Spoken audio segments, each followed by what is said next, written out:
বন্ধুরা, আমি মাছ ধরার চেষ্টা করছি। আসলে আমাদের পুকুরে অনেক মাছ আছে, বিভিন্ন প্রজাতির মাছ, বিলের মাছ আছে, দেওয়া মাছ আছে। অবশ্য আমার হাতের তলে কিন্তু একটা মাছ পড়েছে, দেখা যাক এটি কি মাছ। বেশ বড় সড়ো মনে হচ্ছে।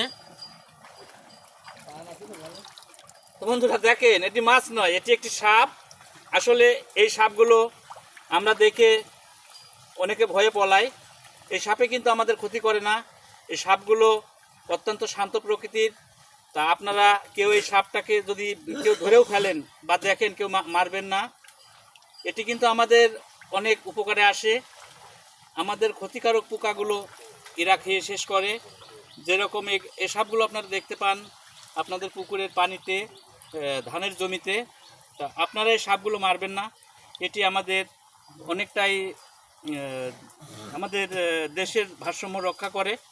তো আপনারা যদি এই সাপগুলো কেউ ধরেও ফেলেন, অবশ্যই ছেড়ে দিবেন। আজকের মতো আপনাদের এই পর্যন্তই। আপনারা সবাই ভালো থাকবেন, সুস্থ থাকবেন, এই শুভকামনা রাখছি। ধন্যবাদ সবাইকে। তবে এই সাপটি আমি এখন ছেড়ে দিব।